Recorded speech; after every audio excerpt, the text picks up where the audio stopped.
Hello friends, welcome to the new episode of my channel. আমি অরিত্র। এখন এই ভিডিওর মধ্যে আমরা কিছু লেটেস্ট আপডেটস নিয়ে কথা বলবো। তো সব থেকে প্রথম আপডেটটা হচ্ছে মাহাবতার নার্সিমাকে নিয়ে। তো মাহাবতার নার্সিমা এই ছবিটা অ্যানিমেশন ছবি হিসাবে প্রথম ইন্ডিয়ান ফিল্ম যেটা 300 কোটি টাকা কালেকশন করলো। অ্যানিমেশন ফিল্ম প্রথমবার 300 কোটি টাকা কালেকশন করলো। এটা রেকর্ড হয়ে গেল, হিস্ট্রি তৈরি হয়ে গেল। এবার জাস্ট ভাবুন এই ছবিটার এই রিয়াকশন, পরবর্তী যে পার্টসগুলো আসবে সেখানে কি রিয়াকশন হবে। এবং এই ছবির যে পরিচালক অশ্বিন কুমার, তিনি একটা ইন্টারভিউতে জানিয়েছেন যে তিনি ঋত্বিক রোশনকে নিয়ে আর্ধনারীশ্বরের ওপর, আর্ধনারীশ্বর বলে আপনারা নিশ্চয়ই জানেন, হাফ শিব হাফ পার্বতী, তো সেইটার ওপর আর কি বেস করে তিনি একটা ছবি করতে চাইছেন এবং তিনি ঋত্বিক রোশনকে আর কি শিবের চরিত্রে দেখছেন, এরকম মানে তার ইমাজিনেশন রয়েছে। তো সেটার স্ক্রিপ্টের উপর তিনি কাজ করছেন এবং এই মুহূর্তে তিনি যে লেভেলে হিট দিয়েছেন তার কাছে যে কোনো স্টারকে অ্যাক্সেস করা খুব ইজি হয়ে যাবে। এবং তিনি কোনো স্টার ছাড়া হিট দিয়েছেন, কোনো প্রমোশন ছাড়া, স্টার ছাড়া হিট দিয়েছেন এত বড়। তো আশা করবো ঋত্বিক রোশনকে নিয়ে তিনি যদি ছবি করেন এবং তার ভিশন যা আমরা দেখে ফেলেছি, আমার মনে হয় ঋত্বিকে তো ডেফিনেটলি কোলাবোরেট করা উচিত এবং ঋত্বিককে মানে মহাদেবের ভূমিকায় দারুণ লাগবে আর কি। তো এটা ছিল প্রথম আপডেট। পরবর্তী আপডেটটা মানে একটা আপডেট নয়, আপনার সাথে শেয়ার করছি। চাতুর নাড় বলে একটা ছবি আছে এই দিব্যা খোসলা কুমারের, এবং এ রয়েছে নীলিদিন মুকেশ রয়েছে। তো ট্রেলারটা দেখলাম, ট্রেলারটা আমার খুবই ওকে লেগেছে, মানে ভালো নয় খারাপও নয় এরকম একটা রিয়াকশন। বাট ওটার যে কনসেপ্টটা, ওটা বেসিক্যালি কিন্তু জিদের যে ছবি আছে বচ্চন, সেটার সাথে প্রচন্ড মিল আছে। যে একটা মেয়ে রয়েছে, এখানে মেয়ে দেখিয়েছে, জেন্ডারটা ডেফিনেটলি ফ্লিপ করে দিয়েছে যেহেতু দিব্যা খোসলা কুমারকে স্পেস দিতে হবে। তো বস্তির মধ্যে থাকে, মানে একদম কিছু করে না, মানে লোফার টাইপের, আওয়ারা টাইপের, এবং সে একটা নীলনীতির মুকেশের ফোন পেয়ে যাচ্ছে এবং তারপরে ওকে ব্ল্যাকমেল করছে, টাকা পয়সা নিচ্ছে। বচ্চনের এক্স্যাক্টলি সেম গল্প। এবার বেসিক্যালি হচ্ছে বচ্চন অরিজিনাল ছবি নয়, বিষ্ণুবর্ধন বলে একটা ছবি হয়েছিল, কানাডা ফিল্ম, সুদীপের ছবি ছিল। তো সেই ছবিটারই রিমেক ছিল বচ্চন। আর আপনাদেরকে বলে রাখি, ওটাও অরিজিনাল ছবি নয়, ওটা বেসিক্যালি একটা কোরিয়ান ফিল্ম এসেছিল হ্যান্ডফোন বলে। তো সেই হ্যান্ডফোন থেকে আর কি মানে অনেকগুলো ইন্সপিরেশন নিয়ে কানাডাতেও একটা ফিল্ম হয়েছে, তামিলেও একটা ফিল্ম হয়েছিল, মালায়ালামে একটা ছবি হয়েছিল। তো বিভিন্ন ভার্সনস হয়েছিল। তো সেটা আর কি কোরিয়ান হচ্ছে অরিজিনাল ফিল্মটা আর কি, যেটা হচ্ছে হ্যান্ডফোন বলে, 2009 সালের ছবি হয়তো। তো ওটা খুব সিরিয়াস একটা ছবি।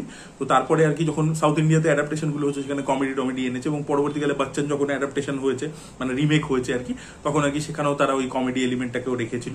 তো যাই হোক, তো সেইটার সাথে কিন্তু প্রচন্ড সিমিলারিটি পেলাম। দেখা যাক রাইটস কিনে করেছে নাকি আনঅফিসিয়ালি রিমেক করে দিয়েছে, দেখা যাক, সেটা পরবর্তীকালে আমরা জানতে পারবো।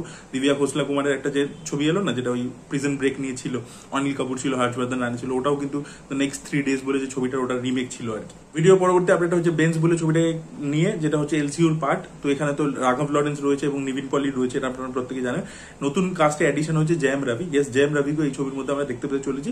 বাকিয়া রাজ কানন, যিনি সুলতান বলে ছবিটা ডিরেক্ট করেছিলেন, তিনি এই ছবিটা ডিরেকশন দিয়েছেন আর কি।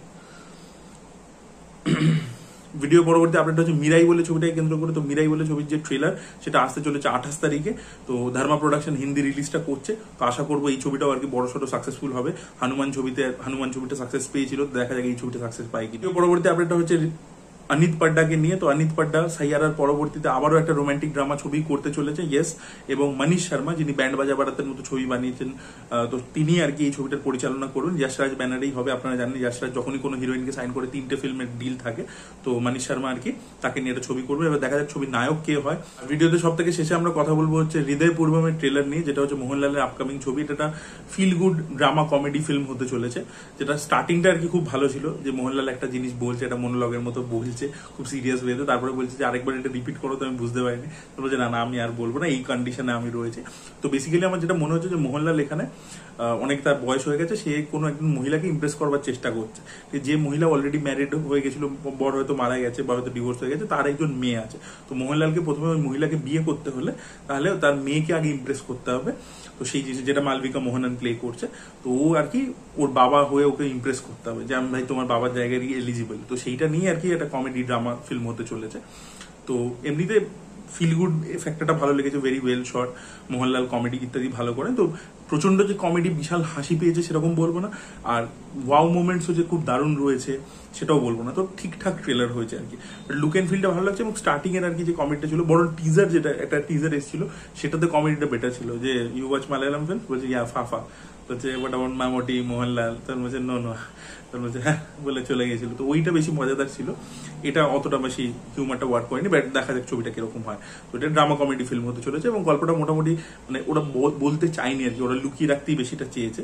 তো দেখা যাক ছবিটা কিরকম হয়। আমার ট্রেলারটা ঠিকঠাক লেগেছে। So that was it guys, thank you so much watching this video. ভালো লেগে থাকলে লাইক করুন, শেয়ার করুন, চ্যানেলকে সাবস্ক্রাইব করতে ভুলবেন না। Bye bye.